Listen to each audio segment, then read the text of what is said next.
This is Betting Weekly Premier League show. You're with myself, Dan Roebuck, alongside me, Nigel Seeley and Jack Wright. EPL title race to discuss off the bat here, boys. Only 1 point between Arsenal and Manchester City. Nigel, is this the closest but most boring title race in history? I lost interest in it as soon as Liverpool got beat. That was game over for me. I don't really care. Done me money. Brief story of every copy and paste every week for this season. But no, Man City are going to win it, aren't they? I mean, Man City are going to drop points.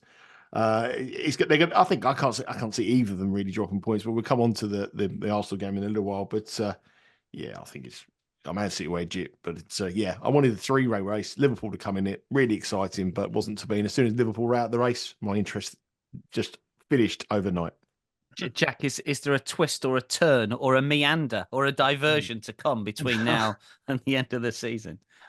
I really can't see it. These two have been relentless, haven't they, to be fair? It does remind me, I mentioned it a few weeks ago, that title race a couple of years back when Liverpool and Man City. But that was exciting, wasn't it? That was one team does it, then the other team does it. Well, these two are just winning game after game after game, aren't they? And they're winning it, and they're winning them well. I think where you might be coming around to the fact that it's a bit boring is that the games aren't really even close at the moment. There's no real jeopardy in it, and it's like relentless goals, 3-0, 4-0, 5-0 performances week in, week out. So, no, I can't see either of them really having to slip up. There's a potential banana skin for City, but obviously got Spurs coming up, haven't they? But the way Spurs are at the moment, and possibly because of the fact that they don't want to hand the title to Arsenal if they did put in a performance, that don't even look like it's going to be much problem for them either. Is it a case, Nigel, to a certain extent, we know City can do it? A few years ago, maybe, but they just do this, don't they? They win 8, 9, 10, 12 games on the spin at the end of the season. They're the best team they're best team in Europe. I know the Champions League doesn't have the two Man City, but they're the best team the Premier League's ever seen. Last season, they were relentless. I didn't think they could do it again. They've done it again. They rested Haaland. He's come back, scored 4 goals. I mean, he hasn't played for 3 weeks. That's how good they are. I mean, Arsenal playing the same players week in and week out. Man City rested them, bringing them in. Foden's been rested. He's going to be the player of the year. Just too good. Arsenal have got United at the weekend, then Everton at home. City have got Fulham at the weekend, then Spurs both away, and then West Ham at home. There's no prices available, Nigel, for the last game of the season just yet. I've priced them up at around about 8s on each. They might even be shorter. If they were around about 8s on each for those final games of the season, we've got prices for the others on the BetRivers site, incidentally. It's around about even money for 5 wins out of 5. You'd be a player or a layer? No, I'd probably be a small player. Wouldn't be. The bet would be here though. If Man Arsenal Everton, haven't they? Final of the season. Final game of the season. And Man City play West Ham. Yeah? West Ham at home. Yeah. Well, they'd be shorter than 8 on. They'd be short. It'd be 10s on, 12s on. Probably pretty shorter than that. The thing is, if Man City go into a 2-0 lead, then you might expect Arsenal not to win. Or if they say they're 3-0 up. 4-0 up, and it's 0-0 Arsenal. I'd be betting Everton to beat Arsenal. Might be something to come on the final game of the season. season. In play is definitely where the value lies in the final day of the season. With goals going in elsewhere all over the place, that's where the real value lies. Jack, would you have your live show that? Yeah, it would be. I don't know if you're doing anything. We'll come to that surely. Jack, would you have your show fee on the 5-timer at even money? Fee? Oh, tell me about that. You get a fee? As I said, I can't see. You'd be a layer, Nigel. You'd be a layer, wouldn't you? You'd be a layer. You'd be sat in an office in a bookmaker's and someone said, I want all these 5 at even money. You'd lay that, wouldn't you? Well, hang on a minute. This is an American show. Lay means to place a bet in American language. So Jack, Dan is saying he wants to fade. He wants to get opposed all 5 winners. I think there'll be 4. The only way I can see the teams dropping the final game is if the final game Man City are winning 3 or 4, then Everton may have a chance. Sorry to interrupt you there, Jack. That's all right, Jack. Go on. Anything else to say? Someone come with $5,000, Dan, and said, right, I want they're going to win all them 5 games. Are you taking that your fee? He's more than that. He's on. He's the second highest paid person on the show, mind you, Dan. Speaking of parlays, BetRivers is giving you extra credit when you hit the crossbar each week. BetRivers is offering so close parlay insurance on EPL parlays of at least 4 legs. If your parlay comes up 1 leg short, BetRivers will give you part of your stake back as a bonus bet. Depending on your loyalty level, you can get as much as $100 of your stake back in a bonus bet. There are additional rules as well. So see your BetRivers app for full terms and conditions and get your weekly EPL parlay insured. We could have done without over the course of this season I needed that. on a number of My occasions. loyalty bonus is very, very high, and I could have done with that massively. Check out that if you're playing the parlays for the final 2 weekends of the Premier League. Let's get some plays from the boys, shall we? We're going to start Spurs against Burnley, 10 a.m. Eastern Time, 3 p.m. UK. Spurs short minus 315 here. Burnley is 7-1 pokes. Nigel, draw plus 525. Burnley surely down. Spurs probably ain't going to get Champions League. What's your take on this one? Well, surely down. That could be some famous last words. This could be call your contracts up in 2 matches, so we could see it could be on the box you've given. That could really be one of the biggest box of the season so far. If they don't win this match, they're down. They're relegated. That's it. They're finished. But they're desperate to want to keep it to the final day of the season and play Nottingham Forest at home, because I think if they got that far, I think they'd beat Forest. So what we need here for Burnley supporters and fans, obviously they're owned by American owners, you want Burnley to win this match, and then you want Nottingham Forest to not win or lose their match against Chelsea, which it was a possibility, which we're going to come on to in a minute. But I think this is a lot closer. I think 7-1 Burnley's a big price. I really do. I'm not. I was looking at it, thought, so far about this season, shall I just throw 5 points on it and go for a smash out at the end of the season? But I thought I better not. Better be a little bit conservative. But I do give Burnley a chance here. Tottenham are playing terrible at the moment. I mean, they're conceding an awful lot of goals. This is the worst run under Postecoglou. I think they've conceded 13 goals in the last 4 matches, 4 straight defeats. I know they played some decent opposition in that. They've played the top sides. Conceded 4 against Liverpool as well. But Tottenham look leg weary. They look leg weary at the moment. They've got a lot of injuries to key players. Defensively, they've got injuries out. Werner is out. Davis is out. Madison is a doubt for this match as well. So I wouldn't be betting Tottenham at minus 315, because Tottenham do Tottenham things at this time of the season. And, they're in that 5th place and, the Europa League position, but they've got 3 matches to play. They've got this one, then they've got Manchester City, which we've just touched on there, and you can't really see them get anything from that. And then the final day of the season, they play Sheffield United. I think 4 points will secure that 5th spot. And then you've got to rely that Newcastle will drop points. If Newcastle win all 3, they're in trouble. But Tottenham they're heavy favourites to finish 5th. They should finish 5th. But I think this is difficult. Burnley are going to be absolutely pumped. I know last week they were really disappointed in that defeat against Nottingham Forest. Who did they play last week? Newcastle. Played well first 15, 20 minutes. They were all right, but then it fell apart. Yeah, they played well in that match. But then all of a sudden, but prior to that, their form has been good. I mean, they've been sort of grinding out results. Only lost 2 in their last 9. They've been the sort of side that I've bet. I saw sort of improvements in them, but that was just a freak result. Now this is the one-off, and this is the biggest match of the season. It's the biggest match for the career for the manager. The players have to go to Tottenham, and Tottenham have a history of losing these kind of matches before. Tottenham aren't in a great run. I couldn't really get involved. I wouldn't rule anybody off having a very, very small wager on Burnley at 7-1 on the money line. But I think if you're looking at this for the best angle, if you think the 7-1 is wrong, and I've said it before, the derivative markets are obviously clearly wrong. And I just think Burnley plus 1 3/4 goals here at minus 120 is huge. Absolutely huge. That means we can only lose if Tottenham, the whole stake, if Tottenham win by 3 goals or more at home to a Burnley side who need to win to stay in the Premier League. Obviously, if it's 2 wins, if it's 2 goal margin, we get half our stake back as a push. So the only way we lose is if Tottenham win by 3 goals. I'm not having that. I think one side are fighting for their life. They're going to be absolutely up for this challenge. I know Tottenham are as well, but Tottenham do look edgy. It's been a long season for them. They started off with this new handball. Everyone was getting behind them.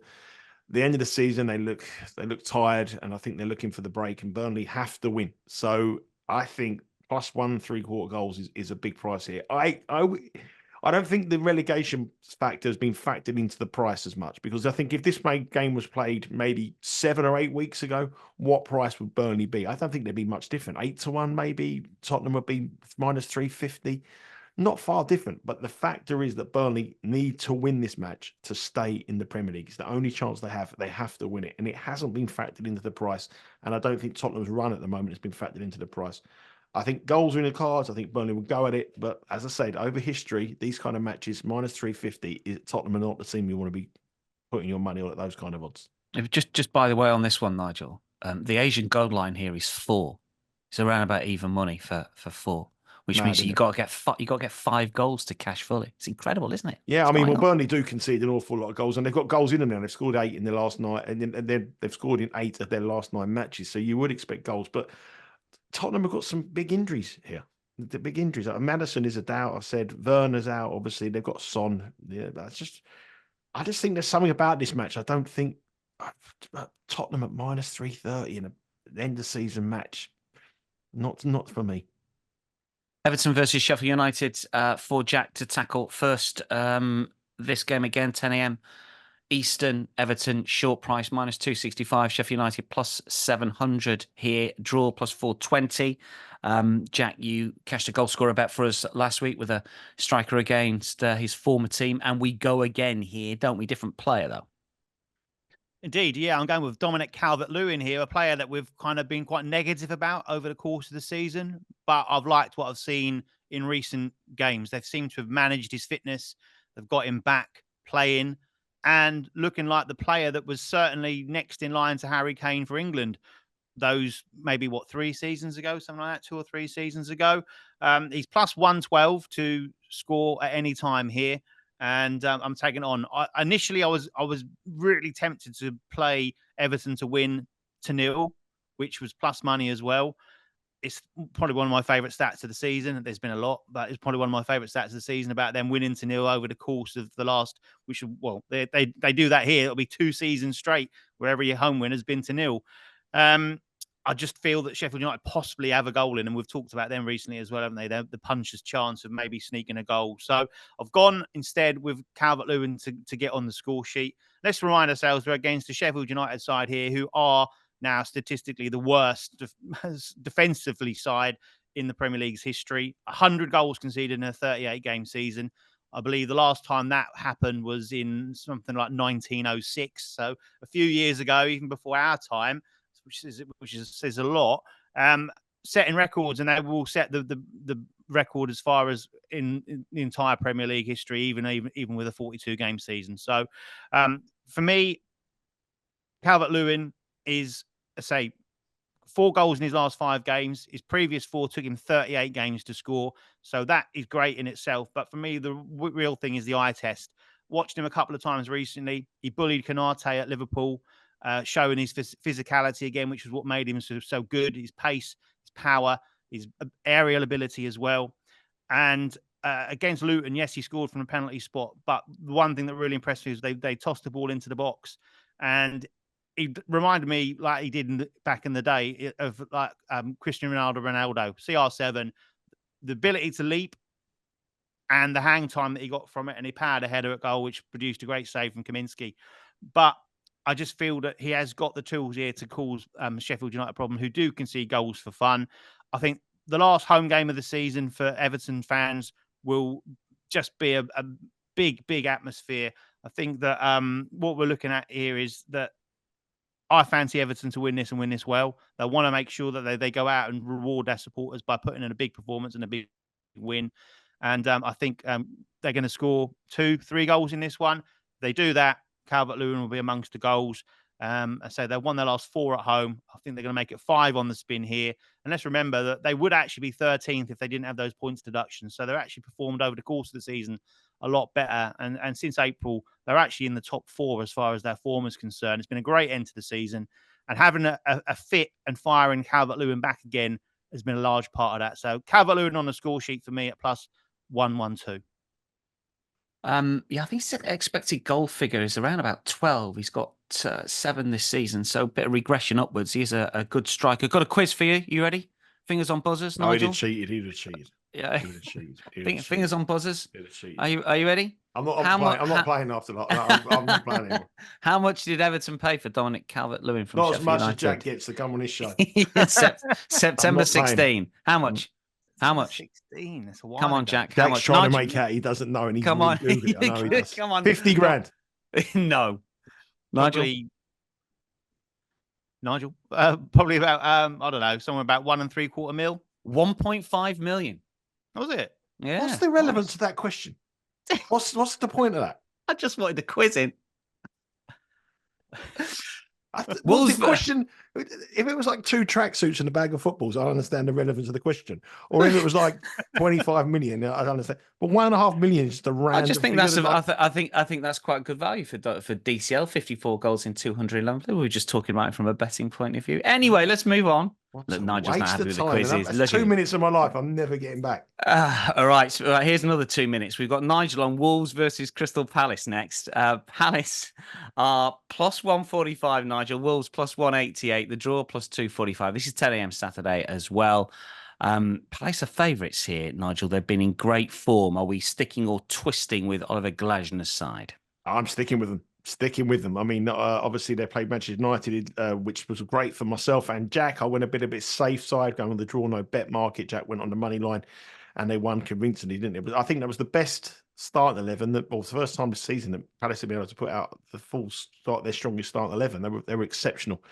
I've mentioned these players before, Elise, and we've heard of Eze every time we talk about Crystal Palace. But now they've got some other real good players as well. Wharton is a solid player. I mean, I really think he's going to be a future international. And the big problem for Glasner and Palace is keeping these players. Mateta up front as well. Gaio at the back is back as well now. So they look a real solid unit. I mean, they really are Palace. They're a great side, and they've got confidence behind them. A manager plays in a great style of football which suits every one of these teams. So Palace has got the feel-good factor. The two teams here coming into this match in totally different forms. I mean, Wolves just want the season to end, and Crystal Palace want it to just continue forever. Wolves have only won 1 in their last 9 matches, which is against Luton, 5-1 against Manchester City in their last match where they were completely outclassed. But home defeats, and Wolves have always been pretty good at home, and you'd always think to yourself, oh, Wolves are Molineux, packed out crowd might be tough. I know it's their last home game of the season, but home defeats against Coventry in the FA Cup, West Ham, Bournemouth would be a little bit of a worry for me. Wolves have injuries as well. Lamina and Neto are doubts for this match. They lack of goals, which we've highlighted many times on this show. Palace come in just full of it, and on the road, I think Palace are more dangerous. The way they play, the way they counter-attack, the way Eze is and Elise is, they glide through players on the counter-attacking style is beautiful to watch. 4 wins, 1 draw, 13 goals in their last 5 matches. And obviously they went to Liverpool and won 1-0 and a 1-1 draw with Fulham as well in their last 2 road matches where they should have won that very, very easily. I just think this is the feel-good factor continues. I think Glasner will want everyone to keep going. I don't think there'll be any drop in standards. They must be on an absolute high after smashing Manchester United, but they went off at minus money favourites. Talk about crazy prices in the Premier League. That was justified, that one, but minus money. Crystal Palace. There is a rebase on Crystal Palace now. They're starting favourites for this match here, and rightly so, against the Wolves side that have started off really well in the season, but dropped down their standards. So Palace are a sort of a public player at the moment with a lot of people, and I think that continues. I wanted to take Palace on the draw no bet market at minus 125 and get the draw on my side, because this wouldn't surprise me to see this end 2-2 or 1-1 in a kind of a sort of typical end of season match. And the line's changed a little bit, so I'm not really happy about that. It's gone down to minus 134. So that would probably be on the parameter of whether I stay or whether I leave it. But minus 134, I can just about take a bit of that, get the draw on my side. Wouldn't put anybody off taking Palace on the money line, but the draw does worry me in this match. I expect goals. Palace continue this brilliant run, and Wolves just heading for the break to Dubai in a few weeks' time. If Nigel, Palace keep Elise, Eze, Wharton, and the rest of what, as you've just described, there is a pretty good squad. Are you a buyer or a seller at 9 finishing position next season? You've got to be less than 9, because you've got to be less than 9. I think that's a bad line, because where would you pitch the line? Well, they can't finish in the top 7, can they?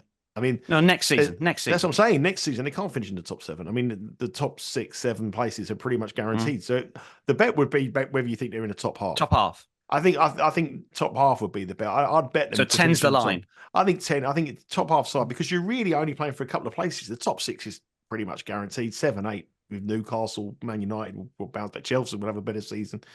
They can't really compete with them. But I think top half, yeah, more than capable. And they'll probably be looking to win a cup or trying to push on. Whether they can keep those Whether players, they can keep them, that's the question, isn't that's it? the Really? question. I mean, Elise's already been linked with 3 clubs already. I mean, Chelsea are after him. Aston Villa want to make a bid, and I think Arsenal have been linked with him. Eze, I've always heard that Tottenham are big fans of Eze. When he was at QPR, they rejected a bid from Tottenham originally, and I know Tottenham would be very keen. And he's a London boy; he wants to stay in London. So I think it'd be really, really difficult for him to keep both of them, but both of them virtually impossible. I think Chelsea were going to buy him, weren't they, start of the season? They got injured, unfortunately. Let's get to Forest Chelsea, because I'll ask about the line for Chelsea as well for next season from the boys. But they agree here when it comes to a money line play. Forest, not yet safe, as Nigel has suggested earlier, as we know from the table. They're plus 260 here. Chelsea are minus money favourites, minus 103 at the moment, minus money 6 times this season away from home. If you've been level staking, you've been losing money. But the boys are playing Chelsea here. What's changed? Jack, you can go first. Chelsea is the play here. Yeah, what's changed? Chelsea have changed. They've become consistent. Look, Pochettino, I think we're all on the agreement that he's a great coach, especially with younger players. He's been given a massive squad full of young players. He's had to wheedle out what he didn't like, what he did want. There's been plenty of injuries in there as well. It's been chop and change. And some things maybe blessing in disguise is the fact he's had a lot of injuries to contend with, and it's actually thinned out his availability of his players. So he's had a fairly settled 1 to 11, and it's borne fruit. And they've got some great players that are in good form, and I think they'll have too much for Forest. Forest won last week, we know that. Beat Sheffield United. I think they were a little fortunate. I think they could have gone in a couple of goals down at half-time, ended up going in all square, and then ended up winning the game. But look, Sheffield United, let's remind ourselves, conceded 100 goals this season, 16 points on the board. That price we talked about last week, which was a ridiculous price on Forest, was based on the fact that it was against Sheffield United, not how good Forest were or are. And I think Chelsea are now in the best form of the season. They've only won one defeat in the last 12, and that came against Arsenal away, so no disgrace in that. So Pochettino's getting a tune out of the players. Palmer's had 30 goal involvements this season, which is a phenomenal return for a 21-year-old. Nicholas Jackson, he's come in for a lot of stick over the course of the campaign, but I think people forget how young he is as well. And he only had a bit of a hot streak last season in La Liga before being snapped up by Chelsea, probably as a more of a bit part player because Nkunku was their star signing and he's been having to play more and more games. But he's now finding his feet, as you'd expect. First season abroad, it's starting to come right for him and he's hitting goals. And I think he will be streaky till the end of the season like he was last season in La Liga. And I think certainly one to watch for next season as far as your goal markets and anti-post concern if he gets some decent game time. But I think for this is a bad timing for Forest and playing the Chelsea side that are now bang in the hunt for a European place, probably unexpectedly. They're now up to 7th. They've got an absolute chance to catch one or both the 2 teams in front of them. I think especially Tottenham, who have said are tanking towards the end of the season. They're bang level on goal difference. They're, yes, a few points behind, but with a couple of hard games for Tottenham coming up, I think Chelsea could take advantage, but they can't afford to slip up. They need to keep the foot on the gas and win their remaining 3 fixtures. That starts at the City Ground against Nottingham Forest, and I love that line. Money line, minus 103. Nigel. Yeah, pretty much the same. I thought Sheffield United should have been way ahead against Forest last week at halftime. They had so many chances and couldn't score. They did take the early lead, but they couldn't hold on to it. And Forest were very fortunate to win that match. They didn't play very well. The couple of things I like about this match as well is that Forest could actually be safe from the drop if when this match kicks off. If West Ham beat Luton and Tottenham beat Burnley, then Forest are safe. So I think that has a massive impact in this match here. So that will change the whole of the betting on this match completely. If Forest are safe, Chelsea will start around about minus 150. The reason this is priced at minus 103 is because there is the fact that Forest have to win. Well, Forest might not have to win if the results go against them or go for them. We're against us because obviously we want Burnley to do well against the Tottenham game. But they could be safe from the drop when this match kicks off on Saturday night. The other thing I like about this bet as well is if you look at Forest at home this season, they've played 9 teams in the top half of the table. They've lost 8 and won 1. Lost 8. They haven't even drawn. They lost 8 against the top side. So it was the only team in the top half that beat them. at home? They beat at home. That's a better question than your one, Dan. United. Newcastle. No, it was the only team that beat them. The only team they beat was Aston Villa at home. That's the only team. They've lost every other match against every team in the It's top not as half good of as the my table. DCL quiz. Much but anyway, better, much better, much better. No, the only trouble for Chelsea is they haven't won in 6 on the road. That is a little bit of a concern for me. But the last 2 wins have been so emphatic, scoring goals, looking good again. The crowd seem to be a little bit happy, not happy with the manager still, but happy with these young players. And they're going to give them another go. They're going to try with. I think they'll do very well next season, Chelsea. And I quite like Jackson here to score any time. I was going to put him in to score any time. He's plus 175. But I think I'd rather wait, because if Forest are safe, then all those prop markets will probably be the last thing to alter in the betting. Everybody will be betting the money line. Everyone will be betting the handicap days and stuff, and the prop markets might still be there. And I think that would enhance Chelsea's chances of winning if Forest are safe, and also enhance their chance of scoring more goals. So I'll be looking at Cole Palmer at plus 165 to score any time, Jackson at plus 175 to score any time. And that will only be the scenario if West Ham beat Luton and Tottenham beat Burnley, which could happen. You mentioned Chelsea next season. What will be the line here? Then I pitched it at 6 over and under. What do you think, Nigel? Well, again, what's the best they can finish? 4th, isn't it? Really, it's the best they can probably finish. I think 6 is about right. You'd be a seller at 6 and hope to get top 4, top 5. I can't see it. This is probably the worst season they're going to have, and they could finish 6th or 7th. So the downside of that is very low, isn't it? The upside is quite minimum. I think 5th, 6th will probably be the target. Champions League football is obviously the target, and they could finish 4th. I mean, they're going to close the gap on Villa, surely. How much did Nicholas Jackson cost Chelsea, Nigel? I don't what's care. that? Hang on, the producer saying we can't have any more player transfer quizzes. Sorry, we'll have to move on. What do you think next You're season? up for transfer in the summer if you carry on with this race. You're up for transfer. You're a free offer. No one wants you. You're right. I'm a free. I'm a Bosman. That's why you're only on a year contract. I'm on a Bosman.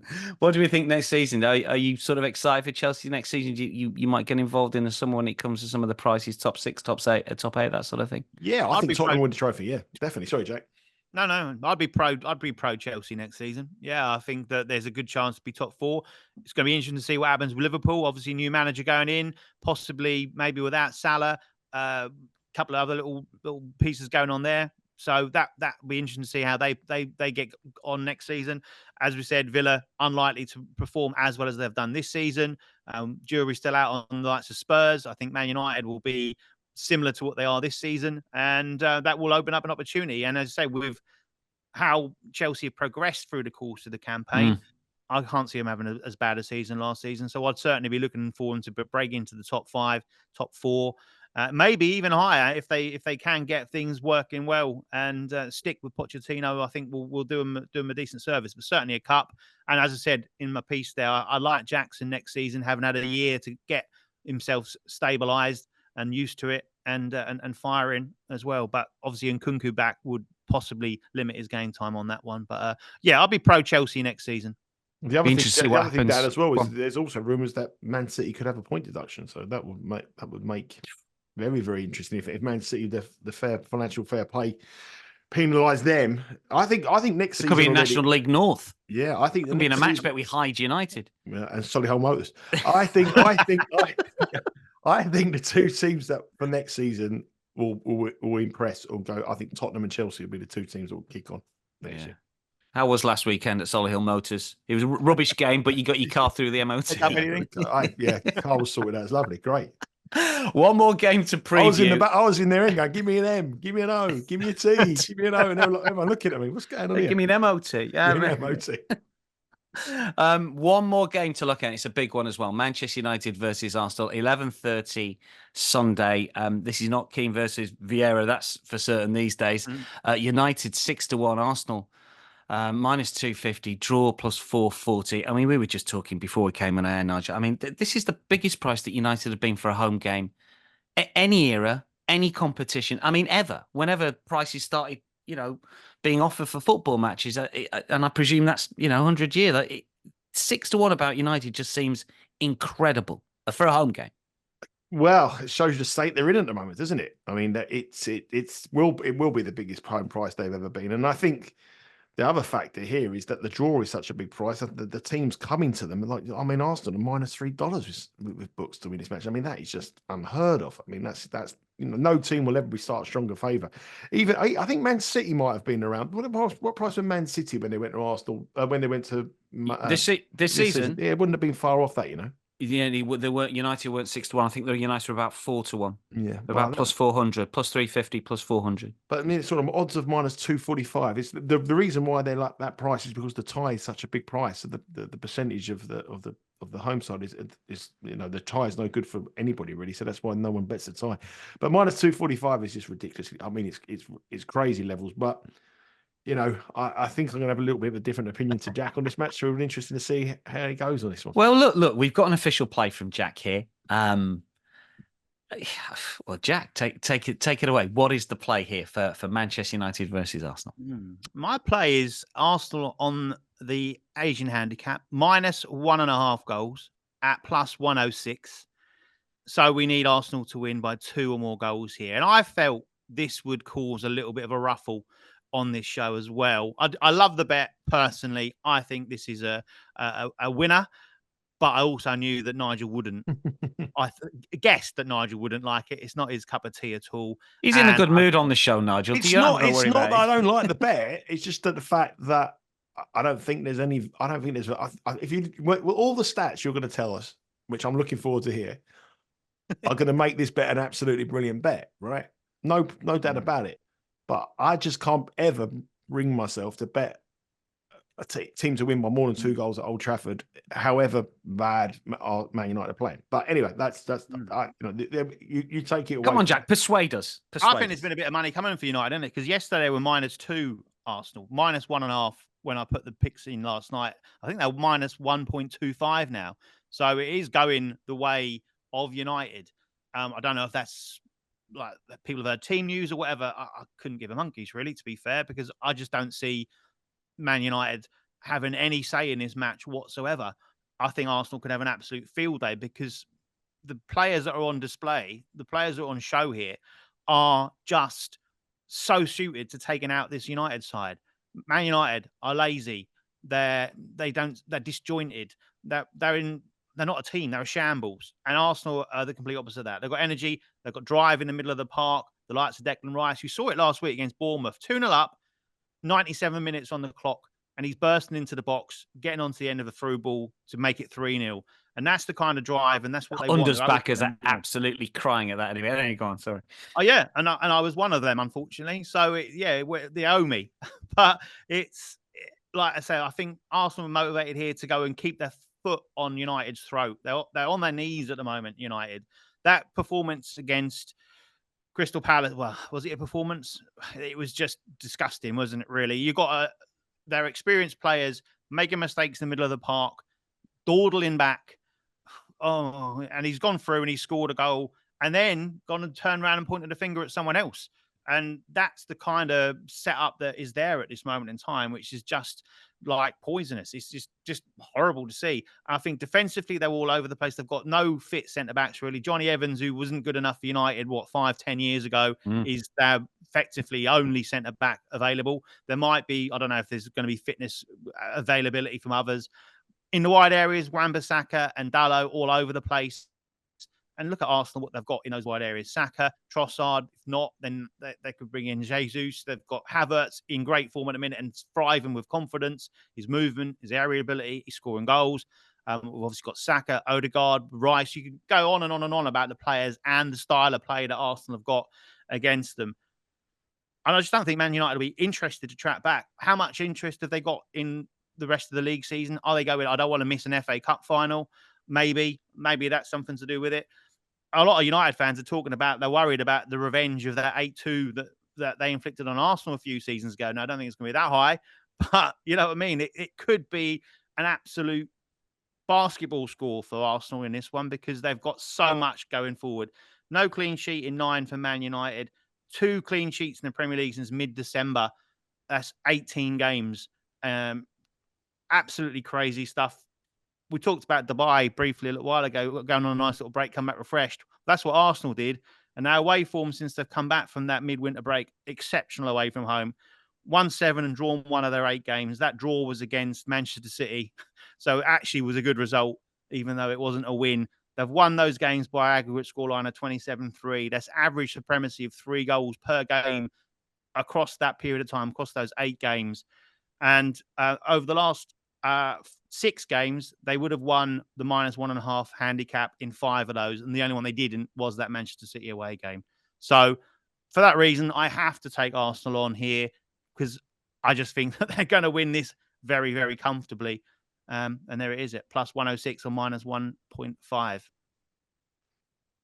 Is it just the prices here, Nigel? The reasoning is sound from Jack, as it always is. Yeah, Is it just the prices? The nature of the match doesn't inspire me. If Arsenal needed to close some goal difference, I could get it. I think I could make a little bit of a case for it. They don't need to win 3 or 4. They need to win the match, right?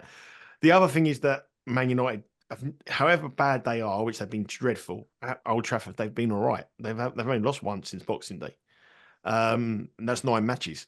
So they're pretty good. They do all their best form is at home. The key factor here for Man United, and I think the team is Fernandes. They reckon Fernandes will play in this match. Rashford apparently might be back as well. That gives Man United a little bit more cutting edge going forward. Man United have no problem scoring goals, and that will be a worry for me if I'm taking -1.5 or if I'm taking -2 or -2.5. Whenever you've got a high handicap, the fact that you're playing against a side that can score worries me. And I think Man United will score here. So that means that Arsenal got to score 3 for you to collect. I know that Arsenal, Manchester United are conceding goals, but that does worry me. I like to take big, heavy handicaps on Asian handicaps when I know that the chance of the team not scoring is very, very high.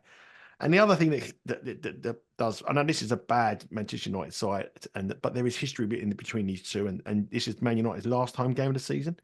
So I can't see them not, and you saw the support that they had after the match at Crystal Palace. So they've got Newcastle at home. I think they've got one more. So they've got one more. Yeah. The other thing it's a midweek game, isn't it? Yeah. You've got to go back. I think this is the last time that Manchester United lost by more than 2 goals or 2 goals or more at home to Arsenal is a run of 55 matches.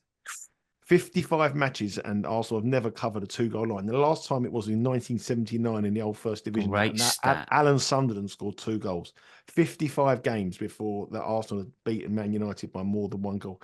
So history is against Jack. I know this is the worst side ever, but I think that Arsenal would be very happy to do 1-0 to the Arsenal. Get the job done, keep Man United and just get it at 3 points. I don't think they need to push. I don't think they need to go all out. They need to get a win. I understand the logic. I get it. This is the worst Man United side and all the stats that Jack made out, but I just think there's something different when these two take to the pitch here. And we saw it when Man United played Liverpool earlier this season. It was a 0-0 draw at Anfield, which was at the time Liverpool were flying and scoring goals.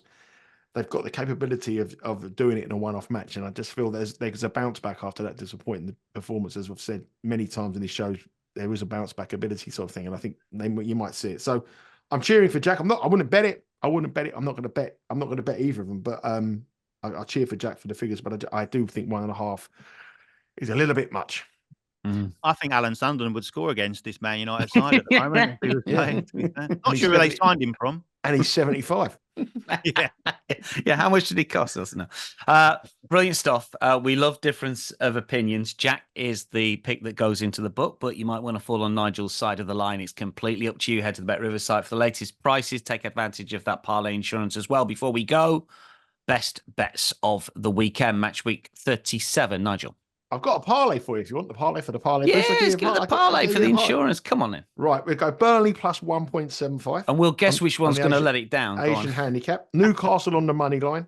Yeah. Over 3.5 goals in Fulham v Man City and Chelsea to beat Forest. Plays about 10-1. That'll do. Parlay boost. Get them parlay. There we go. Lovely that. I've got a bit of insurance there as well. And my best bet. Burnley plus 1.75 goals. And Jack, what's your best play? I'm going to go with Chelsea. Oh, you had to go with Arsenal. Come on, you've got to put up Arsenal as the best bet place. Chelsea. Arsenal's going to win. You know what I mean? I think like me and Nigel have been on the same hymn sheet for too often the back end of the season. So it's good to have a difference of opinion. But the one we do agree on this week is the one I'm going to put forward as my best bet. Yeah, that's the 2-unit play. Chelsea to beat Forest on Saturday. That's a 12:30 game, incidentally. So just after midday stateside. Nigel, Jack, thanks for your company. Good luck with your picks. That is a wrap for match day 37 of Betting Weekly Premier League Show. We'll be back next week for the final preview of this evening. Nigel, we've got something special, haven't we, for the Sunday of the final week of the Premier League season, this campaign? What have we got? What are you doing? Yeah, we're going to do a live in-play betting show instead of the reaction show Sunday afternoon. So as the goals go in, we'll give you all the updates of the odds with BetRivers. Hopefully, there's a lot at stake at the bottom and the top of the Premier League. It may all be done and dusted by then, but hopefully there'll be some intriguing games. And we might get a scenario where we get like the Man City year when they won the title with Aguero scoring the goal. So all the ins and outs, all the betting ups and downs, and all the best picks in play will be available on there. And also head to the Instagram account as well. Lots of in-play stuff on there from Jack, Steve on the soccer, myself and Sean Calvert on the tennis as well, doing in-play picks on there as well. Brilliant stuff. Who's on the lineup for the last day? I think it's to be confirmed, but I think it's going to the provisional lineup is myself, Jack, Steve Rish, and Neil Channing. Neil Channing. What about the good Lord? Who's the good Lord? Simon. No. I actually the reason I might not be able to do it, but I will have to see. But really? Yeah, but so Simon might be called upon then. No, Simon. We're sticking with the lineup we said there. I'm looking forward to that last minute goal and Steve Wiss swirling his shirt around his head. Oh no, please. Come on. I saw Peter Kay and it reminded me of Steve Wish the other day. Peter Kay. But no, come on, Steve. Brilliant stuff. Look forward to that. We're back next week with the usual preview show. We've got the live show for you the following Sunday. For now, though, from all of us, it's goodbye.